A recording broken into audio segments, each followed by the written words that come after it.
Olá pessoal, sejam bem-vindos, eu sou Lucimar Neivert e você está no canal Brasil Agora.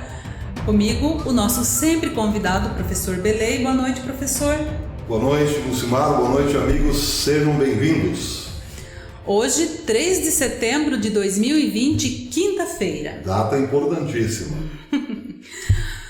Pois é, e uma discussão importante sempre volta em ano eleitoral. A reforma política. O Brasil é um dos países mais atrasados do mundo em termos de política. E o maior exemplo desse atraso está nos pequenos municípios. Vejam este caso reportado hoje no Diário do Poder. Há no estado de São Paulo 39 municípios cuja receita é menor que o custo dos salários de seus vereadores, segundo o Tribunal de Contas do Estado. Esse tipo de fenômeno atormenta centenas de municípios em todo o país, reforçando a defesa do fim das câmaras municipais. Quase todas custam caro e produzem pouco, além de vexames e corrupção. Há propostas pelo fim de vereadores em cidades inferiores a 2 milhões de habitantes, mas o Congresso não deixa. É assim que os parlamentares obrigam os pagadores de impostos a sustentar seus cabos eleitorais. Os prefeitos, em geral, são atormentados por vereadores. Se atrasarem o repasse de recursos às câmaras, ficam sujeitos até a impeachment. Um bom exemplo vem da cidade de Aspásia, interior de São Paulo. A cidade tem pouco mais de 1.800 habitantes e gasta só com a folha de pagamento de seus vereadores mais de 202% do que arrecada. A arrecadação do município não passa de 720 mil. Mas Aspásia é só um entre muitos casos. Hoje, cada cidadão de São Paulo desembolsa em média R$ 400 para bancar 3 bilhões que os vereadores custam aos pagadores de impostos do Estado. Professor, como que o Brasil vai para frente? Assim não vai. Assim não vai, né? É revoltante. Olha, Lucimar, eu sou do tempo em que Curitiba tinha menos de 1 milhão de habitantes. Foi quando eu mudei do interior do estado para a capital, né? Quando eu cheguei em Curitiba, havia um sujeito muito famoso na época, no meu bairro, o bairro Cristo Rei, seria o futuro vereador Pedro Lauro. Sabe como ele se tornou vereador em Curitiba? Como?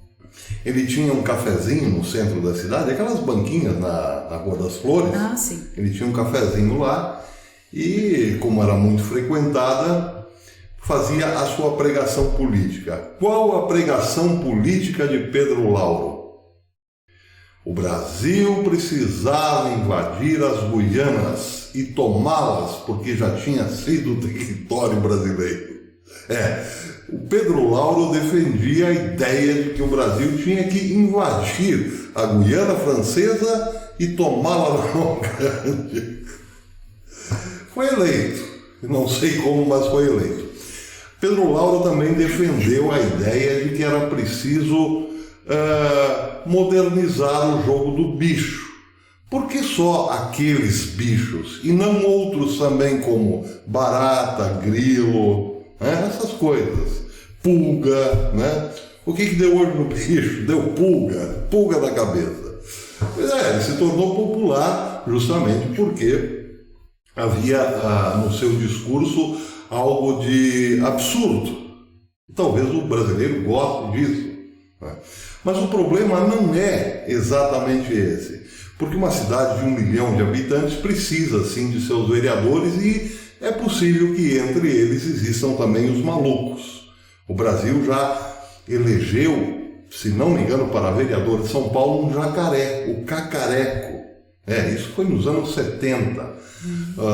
Quando era na cédula ainda, o pessoal escrevia lá jacaré, ou cacareco, para vereador de São Paulo, se não me engano. Isso é do anedotário da nossa política. Mas, tirando a brincadeira de lado, por trás de tudo isso existe uma camisa de força que impede o Brasil de crescer. Porque nós temos uma ideia de que tudo depende hoje da grande política. Nós nos atentamos muito para o presidente da República, Câmara, Senado, né? Lembramos de vez em quando de um ou outro deputado em que votamos, mas para por aí. E a força principal do país está sempre no município. Só que o município, coitado, não pode crescer quando é sugado por essa casta política.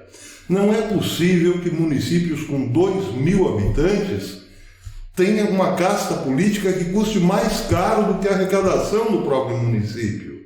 Porque aí não sobra nada, não dá para investir em segurança, não dá para melhorar as ruas, a iluminação da cidade, tapar os buracos, construir escolas, melhorar os ônibus das áreas rurais, fazer as estradinhas vicinais, não sobra para nada. Só faz para manter os vereadores. Para manter os vereadores, a população trabalha para manter os vereadores.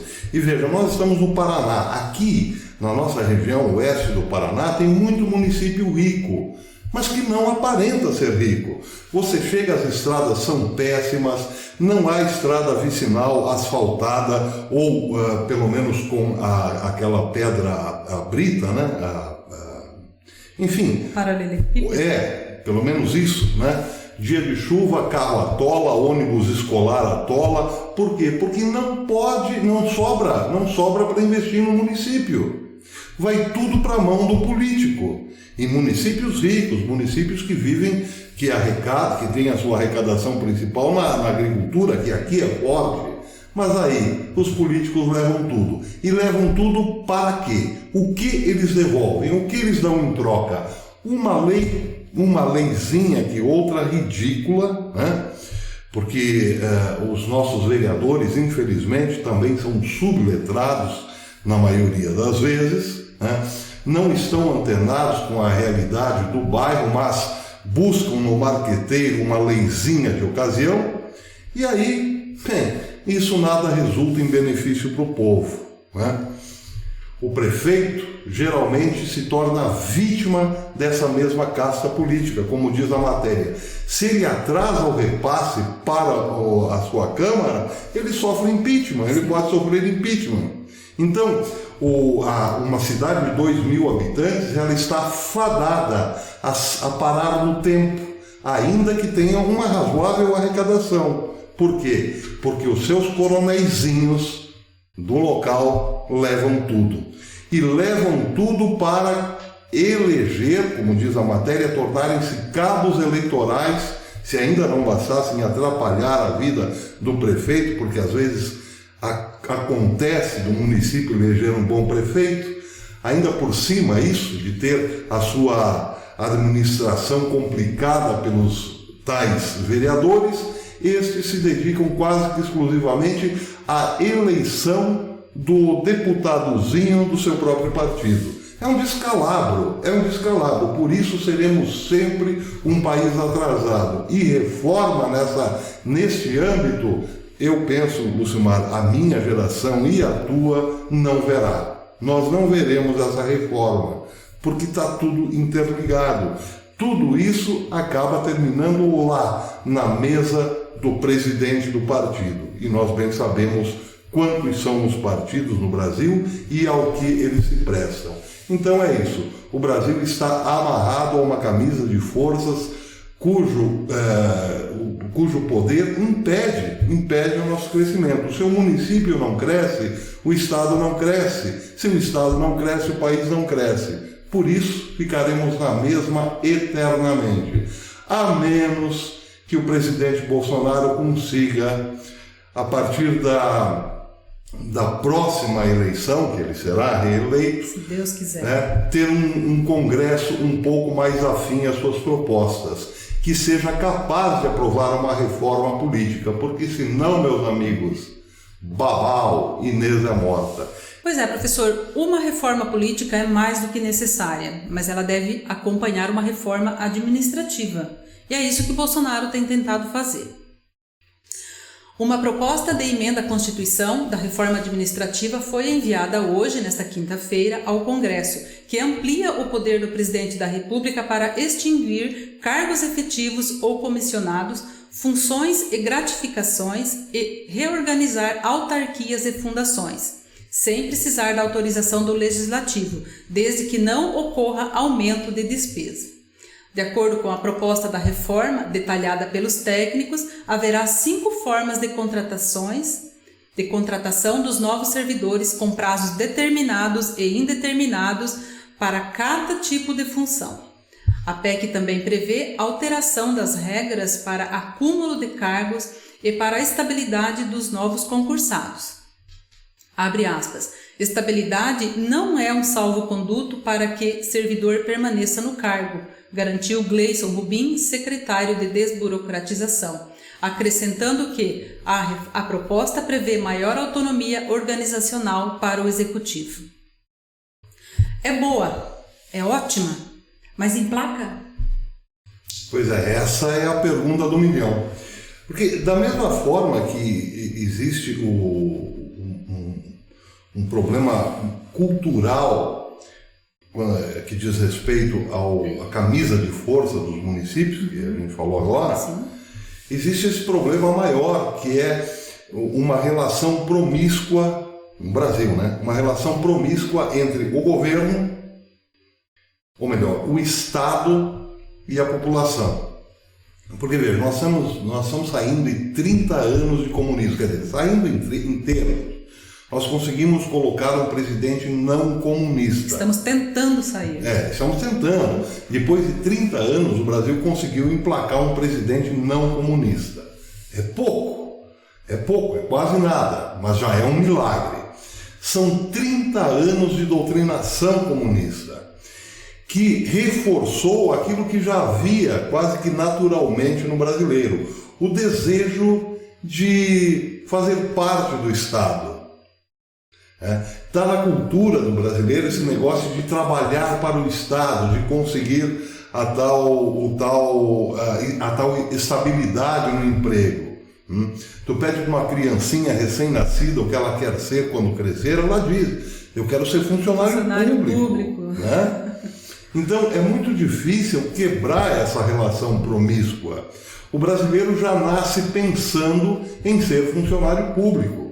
Se o sujeito quer montar um negócio, tem 50 para desincentivá-lo. Sem contar que ele se torna sócio do Estado, né? Exatamente. E aí que está, por exemplo, o PT aparelhou o Estado, PSDB e PT aparelharam o Estado. Eles se tornaram sócios. O PT mais ainda, porque todo funcionário público é basicamente praticamente obrigado a dar o dízimo ao partido. O que, claro, cria uma fonte de renda imensa, né? Eu não estou discutindo aqui a qualidade do trabalho do funcionário público, do servidor público. Não estou discutindo isso. Eu estou falando, me referindo a uma cultura que se criou. Todo mundo quer trabalhar dentro do Estado. Bem, para o servidor, ou melhor, para o cidadão brasileiro, por causa da estabilidade e de bons salários. E para o governo de ocasião, porque acaba transformando o cidadão num refém do governo de ocasião. Porque uma vez sendo funcionário público, é muito difícil que esse mesmo funcionário público volte-se contra o governo quando o governo errar. Ele perde o sentido crítico, o pensamento crítico, por medo de perseguição política dentro do seu setor. Ou porque ele não quer sair da vida boa. Exatamente, tá tudo bem, tá tranquilo, tenho o meu salário, tenho estabilidade no emprego, por que arrumar sarna nessa hora para coçar o corpício? Não, o brasileiro acaba se entregando. Eu estou falando isso da classe média, basicamente. Classe média, quase toda ela está envolvida com o funcionalismo de um jeito ou de outro. Ou presta serviço terceirizado para o Estado ou é funcionário público. Bem, como quebrar isso? Em primeiro lugar, é preciso entender que essa relação promíscua criou um jeito de ser, um modo de ser. Daí porque o brasileiro não reage. Claro, o brasileiro também não reage porque foi doutrinado pela ideologia da esquerda advinda da grande mídia. A grande maioria tem o pensamento moldado pelos interesses da grande mídia. Mas também por isso, porque uma vez que o sujeito encontrou estabilidade no emprego, ele não quer turbulência. Deixa o governo que está aí. Tá bom para ele. Tá bom para ele, né? E se vier outro também, tudo bem. Se vier um pior, não tem tanto problema porque o meu salário está garantido. E assim vai se criando uma mentalidade de zumbi. O brasileiro não reage. Nós temos os casos mais absurdos de corrupção, de violência, de roubo na política acontece no Brasil. E aqui é um dos lugares mais passivos em relação a isso. E não vai mudar tão cedo. Volto a dizer, a minha geração e a tua geração, sinto falar nisso, não verá essa transformação. Isso só ocorrerá a longuíssimo prazo. Portanto, nós não temos a mais mínima perspectiva a não ser certas migalhas resultantes de um presidente não comprometido com essa estrutura toda, com esse establishment. Eu digo migalhas não por uma vontade do presidente, mas é o que ele conseguirá. Enquanto tiver um congresso contra ele, um congresso desse establishment, desse estamento burocrático, ele só conseguirá migalhas, né, para o povo que o elegeu. Mas já é alguma coisa. Se tiver mais 4 anos, além desses, ainda teremos ainda um pouco mais de perspectiva, ainda que pequena, mas teremos mais perspectiva. Agora, mudança mesmo, meus amigos, se o mundo não acabar, só daqui 30, 40, 50 anos. E o problema é esse, né? Quando nós evoluímos um pouquinho, os outros que já estão anos-luz à nossa frente evoluem ainda mais. Por isso, no fundo, é meio pessimista o que eu estou dizendo, mas o Brasil está fadado, infelizmente, a ser uma grande colônia. Do coronel com o seu lacaio. A formação dessa colônia se dá nessa relação entre o coronel e o seu lacaio. E isso, Lucimar, tem essa característica vem desde o Brasil colônia mesmo, desde o Império. Por quê? Porque a vinda para cada corte portuguesa trouxe o Estado pronto, né? Quando o rei de Portugal fugia de Napoleão, ele trouxe para cá, para não perder Portugal para a França, trouxe para cá a sua corte, ou seja, trouxe o Estado. Aqui tinha macaco prego, índio pelado, né? Pessoas deitadas na praia, curtindo a vida, e alguns portugueses cortando o pau-brasil para mandar para a Europa, e outros buscando ouro, mas era só o que tinha. De repente chega o Estado, e o Estado cheio de vícios, cheio de problemas. Coroa portuguesa, ótima, maravilhosa, coroa importantíssima, mas chegou com os seus vícios.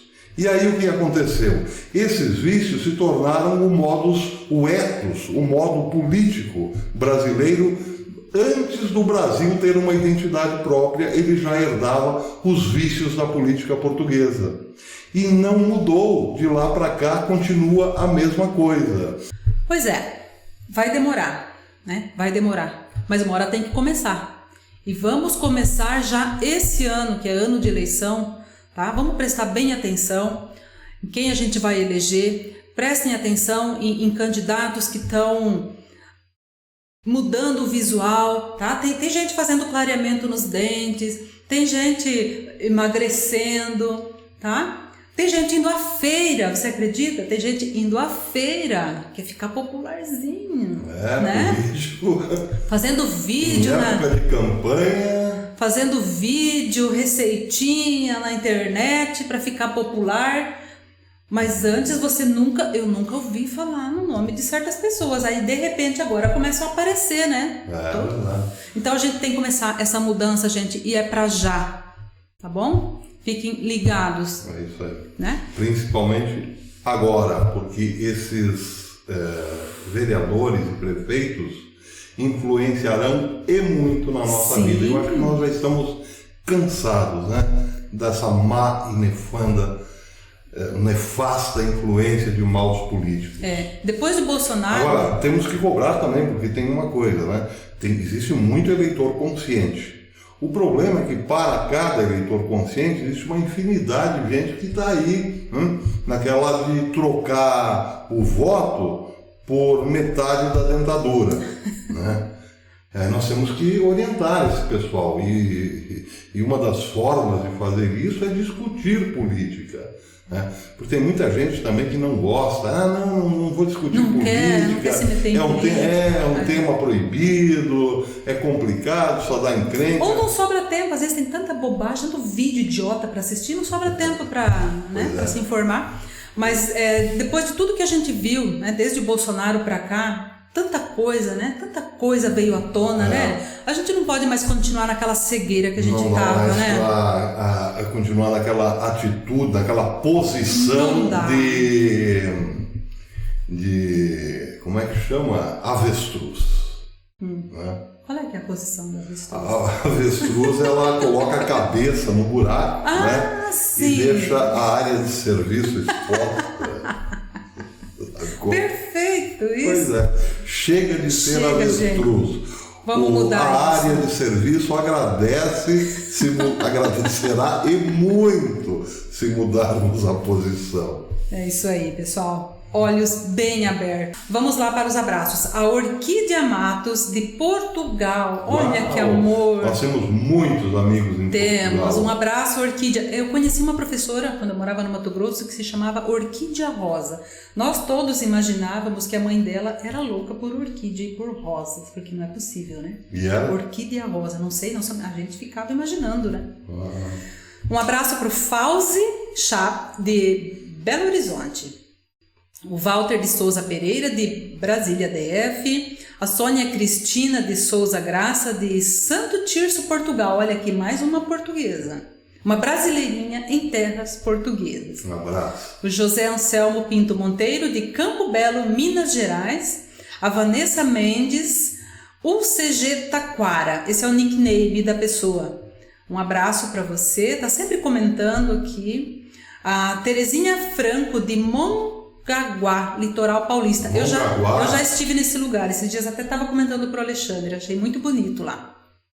E um abraço também para o Ailton Cardoso, sempre com comentários. Nosso amigo Ailton. Excelente. Beijo no coração, Ailton. O Ailton está aqui no teu canal também, né? Eu também. Muito bom. Isso enriquece o seu canal. E muito. O Rogério Severo Marinho, de Sapucaia do Sul, Rio Grande do Sul. Temos muitos inscritos, muitos amigos no Rio Grande do Sul também. Sapucaia é a primeira vez. Sapucaia. Não, mas no Rio Grande do Sul, no geral, a gente tem muitos inscritos. No Rio Grande nós temos pica-paus e maragatos. Então tá, era isso. Então esses os abraços. Vamos indo? Vamos indo. Eu quero mandar outro abraço especial, se você me permitir. Mais um último. Um abraço especial para a dona Lucimar Neiver, que está fazendo hoje, posso dizer? Pode. 45 aninhos, 4.5, tem gente que acha que ela tem 22. Se ela tivesse 22, seria cara de minha neta, por enquanto é só cara de minha filha. Abracinho? Olá. Tá. É isso aí. Um abraço. 3 de setembro, data importantíssima. É isso aí. Pessoal, quero agradecer a todos pela companhia. Quero pedir para que vocês deixem o like. Quem não é inscrito no canal, se inscreva, compartilhe os vídeos. E ao se inscrever, acione o sininho, tá bom? Só um detalhe, uma última questão, para não sairmos assim, friamente, à francesa. Você falou da orquídea rosa, né? E supôs na sua mente sherlockiana que a mãe gostava de flores, né? Isso. Pois é, eu tinha um amigo chamado Paulo Bigorna. Adivinhe o que o seu pai gostava?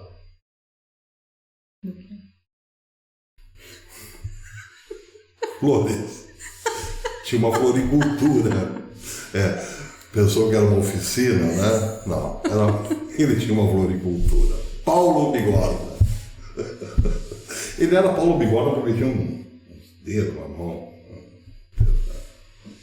Até amanhã, fiquem todos com Deus. Até mais.